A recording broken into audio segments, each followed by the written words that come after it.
अस्सलाम वालेकुम नाज़रीन, आप देख रहे हैं प्रोग्राम रेड जोन और मैं हूं सुहेल इकबाल भट्टी। नाज़रीन, बात करेंगे कि भारत का महाज राय के लिए नया झूठा बयानिया और मन घड़त प्रोपेगंडा बेनकाब हो गया है, जिसमें भारतीय मीडिया ने ये दावा किया कि केल और फॉरवर्ड कहूटा समेत आज़ाद कश्मीर के 14 ऐसे मकामात हैं जहाँ से मुख्तलिफ लोगों को भारत में मुंतकिल किया गया, मकबूजा कश्मीर के इलाके में भेजा गया ताकि कुछ ऐसी कार्रवाइयाँ कर सकें। इसकी हकीकत है क्या, आज इसके प्रोग्राम में आपको बताएंगे और उसके साथ आपको ये भी बताएंगे कि पहलगाम फॉल्स फ्लैग को 12 रोज़ गुजर गए हैं लेकिन भारत, पाकिस्तान और दुनिया के सामने ताहाल कोई शवाहिद नहीं ला सका। और इसके साथ साथ अमेरिका और चीन तो पहले ही इस मामले के ऊपर अपनी ओपिनियन दे चुके थे। अब हम बात करें तो यूरोप के अंदर भी जो भारत का प्रोपेगेंडा था वो बुरी तरह से पीट गया है। और इसके साथ आज आपको बताएंगे कि पाकिस्तान ने आज अब्दाली बैलिस्टिक मिसाइल का तजर्बा किया है।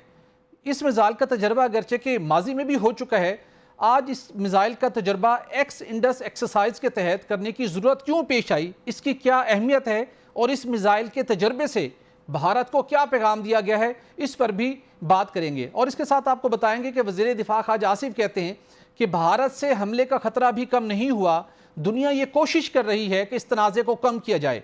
क्या भारत दुनिया की कोशिशों के नतीजे में किसी इस मामले के ऊपर बातचीत पर तैयार होगा, या दुनिया की तमाम तर कोशिशों को एक तरफ रखते हुए भारत ने जो प्लान किया हुआ है उसको हर सूरत एग्जीक्यूट करेगा या नहीं, इस पर भी बात करेंगे। और आपको बताएंगे कि स्विट्ज़रलैंड और तुर्की ने भी गैर जानिबदाराना तहकीकात में ताउन की पेशकश कर दी है और पाकिस्तान आलमी सतह के ऊपर एक राय आमा को हमवार करने में काफ़ी हद तक कामयाब हुआ है। पाकिस्तान का ये बयानिया आने वाले दिनों में इस मामले के हवाले से क्या क्या असरात मुरतब कर सकता है, इस पर भी बात करेंगे। तो इन इशूज़ पर बात करने के लिए स्टूडियो में मेरे साथ होंगे सीनियर तज्जियाकार रऊफ़ क्लारसा साहब, के स्काइप पर हमें ज्वाइन कर रहे हैं खालिद चिश्ती साहब, आप रिटायर्ड एयर कमोडोर हैं। सर, आपका बहुत शुक्रिया। लेकिन नाज़रीन, सबसे पहले आप जो आज अब्दाली मिसाइल का तजर्बा किया गया उसकी वीडियो और उसके बाद वज़ीर-ए-आज़म के मुशीर राना सनाउल्लाह साहब ने क्या पैगाम दिया है, ये सुनिए और उसके बाद बात करेंगे। जी नाज़रीन, आपने राना सनाउल्लाह साहब की बात सुनी और उससे पहले आपने वो वीडियो मुलाहिज़ा की जिसमें अब्दाली मिसाइल का तजर्बा किया गया। और मैं आपको बताता चलूँ कि अब्दाली मिसाइल का तजर्बा माजी में पहले भी हो चुका है, जिस वक्त इसकी रेंज 180 से 200 किलोमीटर तक थी, लेकिन अब इसकी रेंज में इजाफा हुआ है। और स्पेशली इस टेस्ट को एक्स इंडस एक्सरसाइज के साथ मंसूब करके किया गया है। मुख्तलिफ माहिरीन जो इस मामले से वाकफियत रखते हैं उनसे इस हवाले से मैंने बातचीत की तो उनका बड़ा वाज़ेह था कि भारत को पैगाम दिया गया है कि इंडस सिस्टम के हवाले से जो उसका फ्यूचर का प्लान है, और पाकिस्तान आबी जारियत के हवाले से तो पहले ही दो टोक अंदाज में कह चुका है कि अगर कहीं कोई ऐसा इंफ्रास्ट्रक्चर बनाया गया, पाकिस्तान के पानी को रोका गया, ये आबी जारियत होगी और पाकिस्तान उसका जवाब देगा, हमला करेगा। तो ये मिसाइल जो कि न्यूक्लियर वॉरहेड्स ले जाने की सलाहियत रखता है, 450 किलोमीटर इसकी रेंज है और इसके अंदर एडवांस नेविगेशन सिस्टम भी नस्ब कर दिया गया है और इसकी मनूवरेबिलिटी सिस्टम भी वो बहुत आउटस्टैंडिंग है। तो ये भारत को बहुत क्लियर मैसेज गया है कि पाकिस्तान हर गुजरते दिन के साथ अपने आप को इस्टेब्लिश कर रहा है कि अगर पाकिस्तान ने अभी जारियत पाकिस्तान पर की गई या पाकिस्तान पर हमला किया गया तो पाकिस्तान हर लिहाज से प्रोफेशनल प्रिपेयर्डनेस के पॉइंट ऑफ व्यू से बिल्कुल एक्सीलेंट पोजीशन के अंदर है। तो भारत को इस चीज़ को जहन में रखना चाहिए। तो आगे बढ़ते हैं, तो हमें बात करेंगे खालिद चिश्ती साहब से। खालिद चिश्ती साहब, आपका बहुत शुक्रिया। सर, सबसे पहले तो मैं जानना चाहूँगा कि ये जो अब्दाली मिसाइल का आज टेस्ट किया गया और उसके जो बैकग्राउंड थोड़ा सा हम तक पहुंचा, उस नाज़रीन के साथ शेयर किया, आप भी से बखूबी वाकफियत रखते होंगे, इस मिसाइल की आज के दिन के ऊपर टेस्ट से क्या इम्पैक्ट क्रिएट होगा, क्या भारत को मैसेज जाएगा, और वाकई भारत अब हमारे इन एक्सरसाइज को देखने के बाद जो उसके जहन के अंदर कुछ मजमूम मकासद थे, अब 100 बार सोचेगा ज़रूर कि मैंने अटैम्प्ट करनी है या नहीं? बहुत शुक्रिया मुझे इनवाइट करने के लिए यहाँ पे। मेरी अपनी हम्बल अंडरस्टैंडिंग के मुताबिक ये मिसाइल ज़रूर सरफेस टू सरफेस बहुत पावरफुल है और ये नोन है इंडिया को सर्कल्स में ऑलरेडी, ये कोई सरप्राइज नहीं है। रेंज सिर्फ एक्सटेंडेड है और उसकी मनूवरेबिलिटी देखी गई है और उसकी जो सेफ्टी मेजर्स है उसको इंश्योर करने के लिए ऐसी चीज़ें की जाती हैं जी। लेकिन जो हम इसको मैं बिगर तनाजुर में देखिए, सिर्फ एक टैक्टिकल फायरिंग से, एक मिसाइल के ट्रायल से सब कुछ नहीं होता। बेसिकली हम पोस्चरिंग कर रहे हैं बुनियादी तौर पर। कोई भी मुल्क, जब इतना बड़ा मुल्क आपके मुकाबले में आकर खड़ा हो जाए तो जी। फिर ऑब्वियसली आपने एक सिंबल या एक मैसेज भेजना होता है सिंबॉलिक के हम तैयार हैं। हम ना सिर्फ मेंटली इमोशनली रेडी हैं, फिजिकली भी तैयार हैं, but we have the resolve जिसको हमने काउंटर अटैक बैक करेंगे। तो मैं इसको बहुत आउट ऑफ द वे, कोई जैसे वॉर मॉन्गरिंग के पॉइंट ऑफ व्यू से या कोई मैंने कोई हाइप क्रिएट करने के सेंस में इसको नहीं लेता। ये राइट। मैसेजेस होती है और हमारे जैसे मुल्क की रूटीन में देते रहते हैं हम। इसके अलावा भी हमारे टेस्ट होते रहते हैं जब हालात ऐसे नहीं इतने एस्केलेशन हुई होती तो। बिल्कुल ठीक। अच्छा सर, मैं जानना चाहूँगा, पाकिस्तान की फ़ज़ाइया ने हर मौके के ऊपर 2019 हो, उससे पहले या लेटेस्ट भी, हर सिनेरियो के अंदर मिनिमम अपनी डेटरेंस को मेंटेन करते हुए दुश्मन के हर हमले को बड़े मौसर अंदाज में जवाब दिया और दुनिया के सामने उसकी सलाहियत मौजूद है। अभी रिसेंटली मकबूजा कश्मीर में राफेल तैयारों को एक पेट्रोलिंग करवाई गई, उस हवाले से भी मुख्तलिफ खबरें सामने आई कि उनको बड़ी मुश्किल सूरत हाल का सामना करना पड़ा, और फिर एक उत्तर प्रदेश के इलाके में उनको एक मोटरवे बन रही है, वहाँ पर उनको लैंड करवाने की कोशिश की गई, कुछ तैयारे तो वहाँ पर लैंड नहीं कर सके। आप इस मूव को किस तरह देख रहे हैं, राफेल तैयारों के हवाले से बिलखुसूस, और पाकिस्तान की फ़ज़ाइया की तैयारी को? देखिए, राफेल जहाज जिस मकसद के लिए लिया गया था, ये कोई सिंबॉलिक या उसको उन्होंने चक्कर नहीं लगवाना था या हमारा कोई सिस्टम चेक नहीं करना था। जी। मेरी आज ही एयरफोर्स में बहुत ही जगह मैटर, जहां मैटर करता है वहां बात हुई है, और मुझे डिटेल जानकर हैरानगी भी हुई, और मुझे खुशी भी, इस इत्मीनान भी हुआ कि जिस तरीके से हमने इसको काउंटर अटैक किया या काउंटर रिपल्स बैक किया। ये एक फुल फ्लैज वेल इंटेंडेड, जो इसके ऊपर बहुत सीरियस वेपन्स लगे हुए थे इन जहाजों के ऊपर, ये एक पूरा पैकेज था। ये सिर्फ 4 जहाज स्टैंड आइसोलेशन में, नाम यूज हो रहा है राफेल का, लेकिन हम जब ये बात करते हैं किसी ऑफेंसिव स्ट्राइक की, जब आपने दुश्मन को इतना पावरफुल मैसेज देना हो जिसके जी। अंदर राफेल फ्लाइट में हो, तो सिर्फ 4 जहाज नहीं होते। वो अपने वेपन्स भी कैरी करते हैं, उनके इंटीग्रेटेड पीछे बैकअप सपोर्ट और जो फॉर्मेशन के दूसरे भी होते हैं। पाक फिजाइया ने इसको सिर्फ, आमतौर पे मैं मीडिया से सुनता हूं और जाहिर है नाजरीन भी मुझसे, जब आम लोग बात करते हैं वो कहते हैं जी हमने निशानदेही कर ली। निशानदेही से ऐसा लग रहा था कि हमारी इन पर नजर पड़ गई। ऐसा कोई चक्कर नहीं है, हम नजर रखे हुए हैं और ठीक। Well deep into. मैं इस वक्त, because of my close proximity Pakistan air force last 6 years, because मैं अपने नाम से एक यूट्यूब चैनल चलाता हूँ, डॉक्यूमेंट्रीज बनाता हूँ अपने शौक में, रिसर्च में, और मुझे स्पेशल परमिशन एयरफोर्स ने, चीफ ने दी हुई है टू विजिट डिफरेंट बेसिस। और मुझे बताते हुए आपको खुशी हो रही है कि मैं अभी चंद हफ्ते पहले ही पाकिस्तान एयरफोर्स के सबसे फ्रंटलाइन ऑपरेशनल बेस से होके आया हूँ, जिसमें J-10C, जो राफेल के मुकाबले में जहाज है, वो हमने खरीदे थे, उनके पायलट से मिला। जी। ब्लॉक 3 JF-17 थंडर के पायलट से मैंने पूरा दिन उनके साथ गुजारा, वीडियो इंटरव्यू किया ताकि मैं अपने चैनल पर डालना था, ये पहले किया था। और मुझे कंपैरिजन उनसे डिस्कस करने का भी मौका मिला, being a former fighter pilot my self. तो मेरा तजस्सुस था कि मैं बिल्कुल सही, राफेल हमारे से ज़हन में कंपैरिजन उन्हीं का की सवाल जुबान था, से सीखूं, बिल्कुल सही। कंपैरिजन उन्हीं से पूछूं जो उड़ा रहे हैं इस वक्त। एग्जैक्टली। जाहिर है मैं तो थ्योरी में पढ़ता हूं, मैं फिजिकली जहाजों के पास खड़ा हो सकता था, लेकिन मैं उड़ा नहीं सकता था। जो लोग नौजवान उड़ा रहे थे, मेरा पूरा दिन उनके साथ गुजरा। इनफॉर्मली कुछ मैं रिकॉर्ड कर सकता था और कुछ मैं रिकॉर्डिंग के अलावा, जाहिर है कुछ क्लासिफाइड चीजें थी जो मैं नहीं पब्लिक कर सकता था बिकॉज ऑफ माई ऑब्लिगेशन। तो मुझे जानकर बहुत खुशी हुई कि ये जहाज, अब मैं छोटा सा कंपैरिजन करता चला।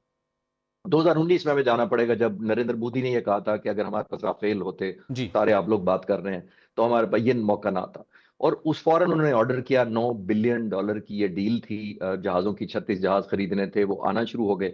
सबसे बड़ा एडवांटेज जो मोदी या इंडियन एयरफोर्स ये देखना चाह रही थी उसके अंदर, कि इसके अंदर लॉन्ग रेंज एक एयर टू एयर मिसाइल की, और अपार्ट फ्रॉम इट जी। बहुत पोटेंट है, 5-6-7 टन ये वेपन कैरी कर सकता है जहाज, इसमें कोई शक नहीं है, मैं उसको अंडरमाइन नहीं कर रहा। लेकिन जो सबसे ज्यादा तेज था इस जहाज का, वो बियॉन्ड विजुअल रेंज एक मिसाइल है, जो जो ये मिट्योर जो कैरी करता है, वो तकरीबन 150 किलोमीटर, उसकी 140 से लेकर 150 किलोमीटर तक उसकी रेंज है। हम्म। तो ये हमारे पास उस वक्त, जब ये इंडिया ने ऐलान किया था, तो हमारे पास ऐसा कोई जहाज नहीं था, तो खित्ते में हमारे पॉइंट ऑफ व्यू से इम्बैलेंस क्रिएट हो जाना था। ठीक। लेकिन पाकिस्तान एयरफोर्स की लीडरशिप पिछले 78 सालों में भी, और इस पर्टिकुलर टेन्योर 4 साल में, बहुत ज्यादा माइंडफुल है कि हमने जो अपने गैप हैं वो टेक्नोलॉजी से ही प्लग करने हैं। हम्म। तो फौरी तौर पर 2021 में ये जहाज का फैसला किया गया, मार्च 2022 में ये जहाज फ्लाई इन किए, 23 मार्च को इन्होंने पार्टिसिपेट किया हमारे यौम पाकिस्तान के। और ये जहाज, जो मैं आपको रिपोर्ट करते हुए मुझे इत्मीनान महसूस हो रहा है कि हिंदुस्तान के जो 150 किलोमीटर की मिसाइल की रेंज है, जी। इस इस जहाज के मिसाइल की रेंज 200 किलोमीटर प्लस है। अच्छा। जिसका मतलब ये है कि आपने चेकमेट कर दिया, जो लोग चेस समझते हैं, मतलब न्यूट्रलाइज कर दिया सारा फैक्ट, बट के सबकत ले ली। हम्म। सिर्फ यहां हमने नहीं खत्म किया, उसके बाद हम J-10C, क्योंकि लिमिटेड नंबर में थे, तो हमें पता था कि ये तो बहुत लिमिटेड तादाद है। जी। तो हमने JF-17 ब्लॉक 3, जो हमारी जो अपग्रेडेड वर्जन है JF-17 की, वो भी तकरीबन हमारे पास 2 से 3 स्क्वाड हो रहे हैं, उसकी तादाद भी, उसको भी अपग्रेड किया टू PL-15 मिसाइल है, जो इस J-10 पर भी लगा हुआ था, और ब्लॉक 3 JF-17 थंडर पर भी वो लगा हुआ है। जिसका कहने का मतलब ये है कि हमारे जो फ्रंट लाइन एरोप्लेन हैं, उनमें जी। ये PL-15 मिसाइल 200 किलोमीटर का लग गया हुआ है, वो इस वक्त हवा में उड़ रहे हैं। और बाय द वे मैं एक और अच्छी बात भी आपको बताता चलूं कि PL-15 ये जो जहाज है वो एक मिसाइल कैरी नहीं करता, ये 4-4 मिसाइल एक जहाज कैरी करता है, ठीक। अपार्ट फ्रॉम अदर वेपन्स जो दूसरे मिसाइल होते हैं। तो ये अब मैं आता हूं उस पे जो अटेम्प्ट की उन्होंने राफेल ने। जी बिल्कुल। मैं आपको कंफर्म कर सकता हूँ वेरी ऑथेंटिक सोर्स से कि ये इन्होंने फुल फ्लैज अटेम्प्ट की थी। पाकिस्तान का सिर्फ सिस्टम चेक नहीं कर रहे थे, सिर्फ ट्रायल नहीं कर रहे थे, सिर्फ हमें मैसेजिंग नहीं कर रहे थे, पोस्टिंग नहीं कर रहे थे। ये full fledge well intended strike थी, जिसको पाकिस्तान ने ना सिर्फ टाइमली डिटेक्ट किया बल्कि न्यूट्रलाइज करने के लिए सिर्फ उन्होंने फाइटर जहाज नहीं इस्तेमाल किए। ये मैं आपको अपडेट देना चाह रहा जी हूँ जी जो डिफरेंट है, जो कॉमनली नॉट नोन है, वो मैं आपसे शेयर कर रहा हूँ। श्योर वो सर। पाक फिजाइया ने ना सिर्फ फाइटर भेजे बल्कि सरफेस टू एयर तो हमारे वेपन तैयार ही हैं, उस पर मैं अलहदा आऊंगा। अब बल्कि हमने एरोस्पेस और साइबर वॉरफेयर को भी शामिल किया। दैट मीन्स कि हमने हर वो चीज, इसको मैं अपनी लैंग्वेज में आजकल 3 डायमेंशनल हमने उसको रेजिस्ट करने की या डिफेंड करने की कोशिश की। कोई एक सेगमेंट या एक पार्ट को या एक एरिया पे फोकस करके हमने उनको नहीं भगाया। ये पूरा कंप्लीट पैकेज था, बहुत बड़ी टीम थी हमारी जो बिल्कुल जमीन पे ठीक। भी और हवा में भी मुख्तलिफ रोल्स में। बिकॉज ऑफ सिक्योरिटी रीजंस मैं डिटेल्स में नहीं जा सकता, लेकिन मैं आपके पाकिस्तानी अवाम के लेकिन सर इत्मीनान हमारे के लिए अवाम जरूर की बताना अंडरस्टैंडिंग चाहूंगा। के लिए थोड़ा सा इतना जरूर बता दीजिए कि इन रफील तैयारों को अल्टीमेटली जो उनका प्लान था उसको नाकाम बनाने के अंदर किस मेजर फैक्टर ने रोल प्ले किया, या थोड़ा सा आसान अंदाज में कि अल्टीमेटली उनका ये प्लान मुकम्मल तौर पर नाकाम हुआ। देखिए, फ्रंट लाइन तो लीड जब भी करते हैं एक फाइटर जहाज ही करता है जिसने जाकर वेपन मारना होता है, मिसाइल मारना होता है। अगर हमारा इस वक्त J-10C हवा में जब होता है तो दूसरी तरफ अच्छे भले होश उड़े होते हैं नोइंगली कि हमारे पास 200 किलोमीटर मिसाइल वाला जहाज उड़ रहा है, चाहे वो J-10C हो या JF-17 थंडर ब्लॉक 3 हो। एक बात जो शूटिंग करनी होती है वो तो अल्टीमेट उसने ही करनी होती है, लेकिन बिल्कुल जिसको ठीक। कहते हैं ना कि अकल से आरी कर देना, उसकी डिग्रेडेशन कर देना, उसकी ओरिएंटेशन खराब कर देना, उसको लॉस्ट समझे, ऐसा वो जैसे गुम जाए। अभिनंदन के साथ क्या हुआ था, जी हमने इतनी मैसिव जैमिंग की थी उस जहाज के इर्द गिर्द कि उसको कोई मैसेज नहीं जा रहा था। बाय द वे जमीन से उसको चीख रहे थे इंडियन कंट्रोलर के, वापस मुड़ जाओ, तुम पाकिस्तान की हदूद में दाखिल हो चुके हो, वापस मुड़ जाओ कि तुम्हारे पीछे जहाज आने वाले हैं। लेकिन वो क्योंकि हम उसको सुनाई देना हम बंद बिल्कुल कर ठीक। चुके थे। बिल्कुल ठीक। हम उस चिश्ती साहब हमारे साथ वही लाइन वही हमने किया। हमारे साथ रहिएगा, लाइन पे रहिएगा। क्लासेस साहब स्टूडियो में हमारे साथ मौजूद है, मैं उन्हें साथ ऐड करना चाहूँगा। मैं आप वापस आऊँगा आपकी तरफ। क्लास साहब, पाक फ़ज़ाइया की कैपेबिलिटी और हमारी जो भारत मिनिमम रिसोर्सेज के साथ डेटरेंस को हमने मेंटेन किया हुआ है। अभी चिश्ती साहब ने उसकी कुछ हमें सक्सेस स्टोरी भी शेयर की, और यही वो सक्सेस स्टोरी थी जो 2019 में भी हमने देखी। माजी की तो बहुत सी बातें थी जो हमारी जनरेशन ने, इस एज के लोगों ने किताबों में पढ़ी थी लेकिन देखी नहीं थी, लेकिन वो भी एक तारीख रकम ज़रूर हुई। लेकिन अब भारत में आपसे जो इस कॉन्टेक्स्ट में जाना का, हम तैयारी हैं, हर लिहाज से तैयार हैं। 12 रोज़ गुजर गए और रोज़ाना हम यही क्वेश्चन करते हैं और तवक्को करते हैं कि किसी लम्हे शायद भारत दुनिया के सामने कुछ शवाहिद ले आए। 12 रोज़ गुजर गए, ना पाकिस्तान के साथ कुछ शवाहिद शेयर करने को तैयार है, अगरचे कि हर मंगल को DGMO के दरमियान रब्ता अब इस सिलसिला जारी है, और ना आलमी दुनिया को वो शवाहिद दिखाने को तैयार है। तो ये मामला लगता है कि इसको मोदी तूल देना चाहता है, जिस तरह बिल्कुल खामोश है। बहुत शुक्रिया आपका, आपने इनवाइट किया। वैसे आप और मैं तो बड़ी जनरल गुफ्तगू करते रहते हैं जी अभी, मतलब होती रहेगी जंग के हवाले से इसी तरह के जनरल गुफ्तगू। मेरी बड़ी ख्वाहिश थी, आपने इंटरप्ट कर दिया। मेरा ख्याल चिश्ती साहब जितनी अहम और जितनी टेक्निकल और वो जिस स्टाइल से इन वेरी मतलब फैसिनेटिंग स्टाइल वो चीज़ें बता रहे थे, जी मेरा ज़ाती तौर पे मतलब व्यूअर के तौर पर है, मैं तो नहीं चाहता था आप उनको इंटरप्ट करते। मैं खुद ये अंदाजा कर रहा था, मैं आपकी जगह बैठा होता ना तो मैं तो इंटरप्ट ना करता। आप और मैं तो फिर भी गुफ्तगू कर लेंगे। ऐसी एक टेक्निकल इतनी, मेरा ख्याल पाकिस्तानी अवाम भी सुनना चाहेगी, पाकिस्तानी लोग भी सुनना चाहेंगे, क्योंकि खुद इस फील्ड के बंदे हैं, उन्हें सारी चीज़ों का पता है। ये बातें अब तक हम इधर उधर से सुन रहे थे। No we have a horses mouth कहल, so I will request you, आप और मैं अगले सेगमेंट में हम बातचीत कर लेंगे। बिल्कुल ठीक है। तो चिश्ती साहब जो अभिनंदन साहब वाला बता रहे थे कि जैमिंग हुई और पीछे से इंडियन बता रहे थे कि आप जाएं, ठीक है, लिए पाकिस्तानी अवाम के लिए, मेरे लिए, आपके लिए नई चीजें। लेट्स नॉट इंटरप्ट हिम, बिल्कुल ठीक है, उनको पूरा सुनते हैं। आप और मैं अपनी दानिशवरी बाद में कर लेंगे। जी बिल्कुल ठीक है। चिश्ती साहब, क्लास साहब ने बड़ी मेहरबानी फरमाई है, और वो मेरे एंगल से भी बड़ी इंपॉर्टेंट आपकी डेफिनेटली डिस्कशन थी, तो आप जरा वहां से कंटिन्यू कीजिए। 2019 के हवाले से आप बात कर रहे थे, अभिनंदन साहब का जो अभिनंदन का। जी थैंक यू क्लासर साहब, आपने अपने हिस्से का टाइम मुझे देने सर आप फरमाया है। मैं सबसे काबिल अहम, नहीं हूं। सबसे ज्यादा अहम और अच्छी और इम्पोर्टेंट रेलिवेंट गुफ्तगू आप कर रहे हैं। हमारी तो दानिशवरी हम फिर कर लेंगे सर, आप जैसा बंदा फिर नहीं, मेरा ख्याल पाकिस्तानी कौम आपको सुनना चाह रही होगी। नहीं जी, मैं हाजिर हूँ जब भी आप बुलाएंगे। I can continue, but thank you anyway. मैं अर्ज ये कर रहा था कि आप बेसिकली आप हवा में किसी भी पायलट का अगर कॉन्फिडेंस शेक कर दें, जी यानी अपने ऊपर फेथ शेक कर दें, आपको इत्मीनान ना रहे कि जो मैं कर रहा हूं ठीक कर रहा हूं या गलत कर रहा हूं, आया मैं ऑफेंसिव पोजीशन में हूं या डिफेंसिव पोजीशन में हूं, आया मैं अकेला रह गया हूं या मेरे साथी मेरे साथ हैं, अगर ये पैनिक फैक्टर आप क्रिएट करने में कामयाब हो जाएं, चाहे वो जैमिंग करें, चाहे उसको डिसोरिएंटेट कर दें, चाहे उसकी रेडियो कॉल्स ब्लॉक कर दें, उसके रेडार को जैम कर दें, जब आप ये सारी चीजें कर रहे होते हैं, जो कि हमारा मकसद होगा, और हम हर आने वाले इंट्रूडर के साथ ये करेंगे, अपार्ट फ्रॉम शूटिंग, शूटिंग से पहले हम वो हर चीज करेंगे। और ये अब क्लासरा साहब के ऑनर में मैं ये जरूर कहना चाहूंगा, क्योंकि उन्होंने मेरा अपना अपना टाइम दिया, तो मैं आज बहुत ऑथेंटिक सोर्स से आपको कोट कर रहा हूँ, जी क्योंकि जैसे मैंने कहा मैं अपनी डॉक्यूमेंट्रीज बनाता था, तो मैं मेरा 5-6 साल से एक्सेस है, तो मेरे लिए एग्जैक्टली बड़े ऑनर की बात है कि पाक फिजाइया भी मुझसे वो बातें शेयर कर लेती है, और मुझे पता होता है कि कौन सी मैं बता सकता हूँ। बेशक क्लासरा साहब जितना मर्जी अप्रिशिएट करें, लेकिन मैं कहाँ मैंने ब्रेक लगानी है वो भी मेरी लिमिटेशन मुझे डेफिनेटली पता सर, है। लेकिन मुल्क की मफाद के तहत भी जो बहुत सी चीज़ें आप डिस्क्लोज नहीं करते, वो जी आपको डेफिनेटली जी करनी भी नहीं चाहिए। जी जी thank you so much for understanding. तो मैं, लेकिन जाहिर है मैं कौम के एतमाद के लिए मुझे कुछ बताना भी चाहिए।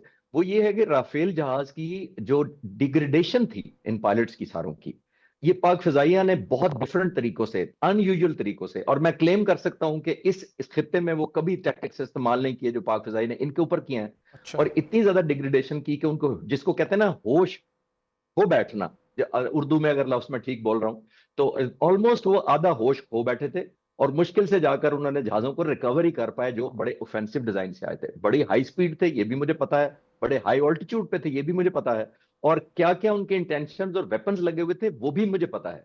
लेकिन आपके नाजरीन की क्योंकि उसमें दिलचस्पी कम होगी टेक्निकल चीजों पर, तो मैं इतना ही बताने पे इत्तफा करूंगा कि most probably one of the most offensive. अच्छा, एक चीज जो मैं जरूर बताना चाहूंगा वो ये है कि देखिए ये पीस टाइम है, ऑफिशियल अभी तक जंग नहीं शुरू हुई, जी बिल्कुल।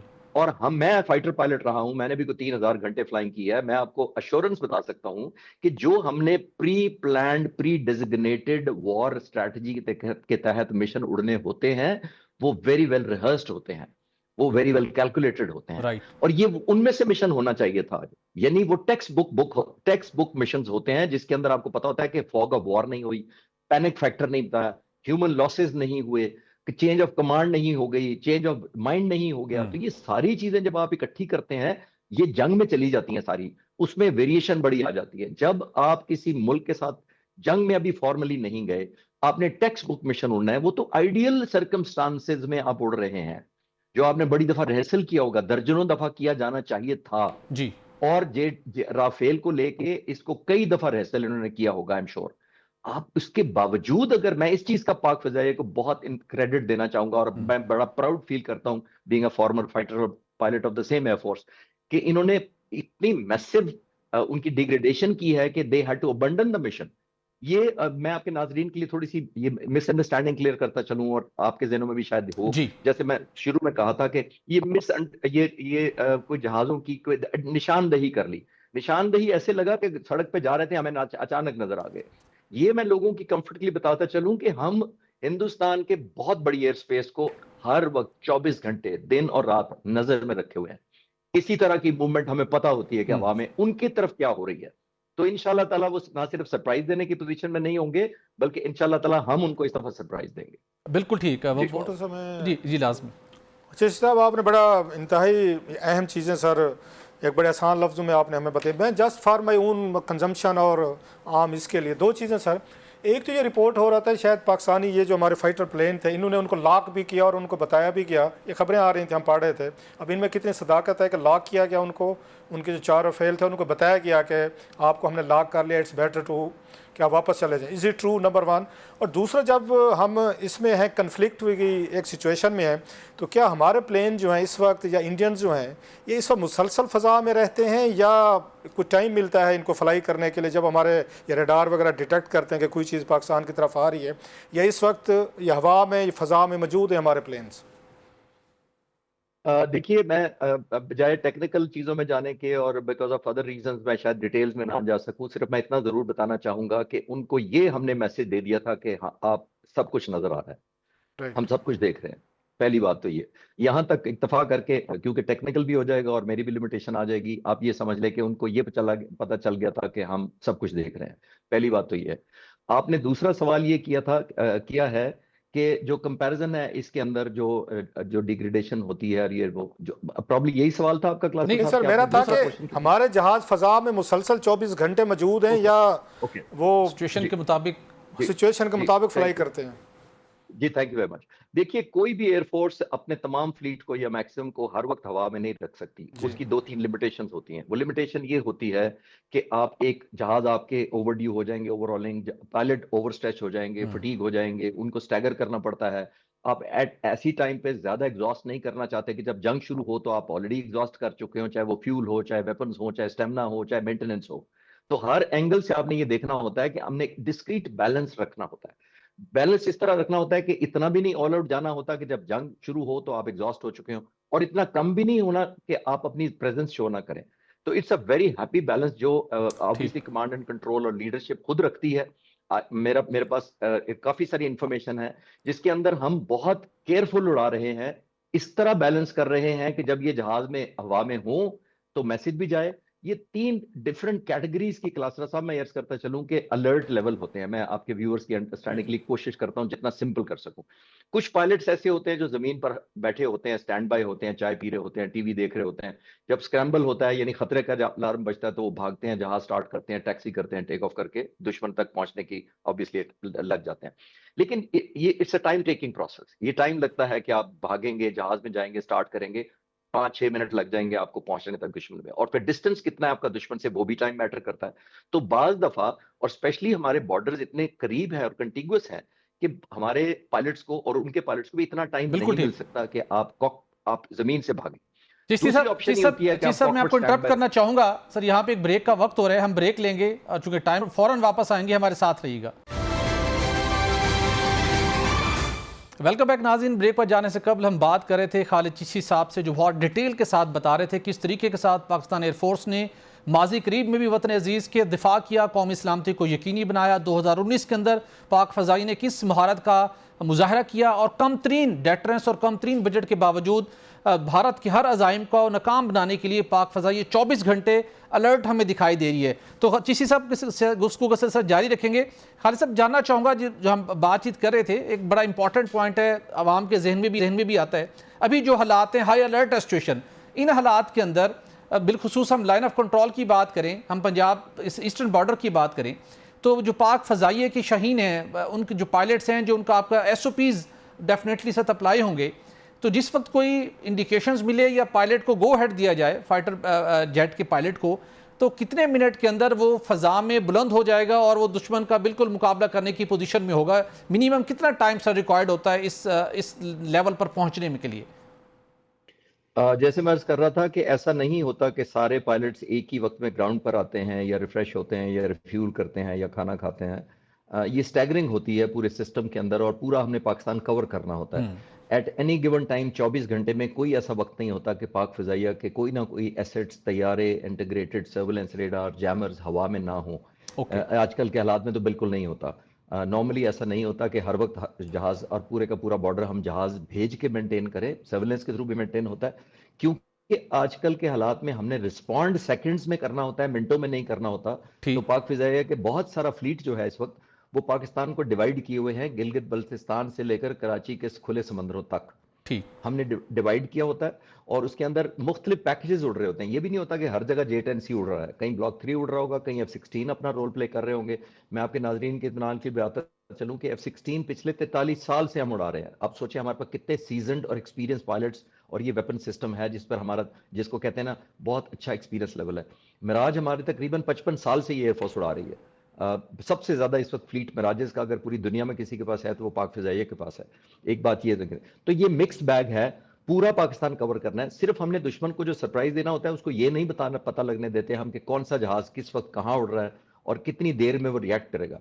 लेकिन ये मैं आपको श्योर करा सकता हूं कि ये मिनटों में नहीं, ये सेकंड्स में होता है जब हवा में जहाज को डाइवर्ट किया जाता है। और जहाजों की जो कॉम्बैट एयर पेट्रोलिंग, जिसको हम कैप कहते हैं कॉमन अंडरस्टैंडिंग के लिए, लेकिन आपके नाज़रीन के लिए this is called combat air petrol, simple patrolling होती है। वो एरियाज मार्क्ड होते हैं जो पहले से, वो इसी तरह कैलकुलेट किए जाते हैं कि कोई ऐसा गैप ना हम छोड़ दें कि जहां से। लेकिन हैविंग सेड दैट, मैं एक और चीज आपको जरूर यहां क्लियर करना चाहूंगा कि शायद मैं मिसअंडरस्टैंडिंग ना क्रिएट कर दूं। वो ये मैं कहना चाहूंगा कि देखिए आजकल जितने स्टैंड ऑफ वेपन्स दुनिया में आ गए हैं, जी पाकिस्तान के पास भी है, हिंदुस्तान के पास भी है, तो किसी तरफ से भी अपने इलाकों में रहते हुए मिसाइल फायर किया जा सकता है, दुश्मन के इलाके में बगैर जहाज भेजे हो सकता है अटैक। मैं ठीक ये कहना, इस पे कोई कंफ्यूजन नहीं है। I must accept this. ठीक। मैं लोगों को ज़हनी तौर पे क्लैरिफिकेशन देना चाहता हूँ। तो हाउएवर तो सर मैं यही इंटरप्ट करूंगा, तो ऐसी सूरत हाल में कोई ऐसा अगर इंडिया अपनी हदूद में रहते हो कोई मिसाइल फायर कर दे, तो हमारे पास फिर ऐसा एंटी मिसाइल सिस्टम मौजूद है जो उसको फजा में डिटेक्ट कर सकता है? हमारे पास पहले इंडिया के पास कहा जाता था कि S-400 एक मिसाइल है जो बड़ा एयर डिफेंस के लिए बहुत जबरदस्त है, और हमें समझा जाता था कि हमारे पास कोई नहीं है। मैं आपके नाजरीन के लिए एक अपडेट या अच्छी खबर ये शेयर करना चाहता हूँ, और शायद मैं पहली या दूसरी दफा किसी को ये जिक्र कर रहा हूँ। हमारे पास एक सरफेस टू एयर हमने वेपन एयर डिफेंस के लिए खरीदा है, तकरीबन 8-9 महीने पहले, ना सिर्फ चाइना से खरीदा है। उसका नाम है HQ-9B, और उसकी रेंज, ना सिर्फ रेंज बहुत ज्यादा है, बल्कि वो हाइपरसोनिक मिसाइल है जिसको ना तो आसानी से डिटेक्ट किया जा सकता है, ना आसानी से जैम किया जा सकता है जब तक रास्ते में होता है।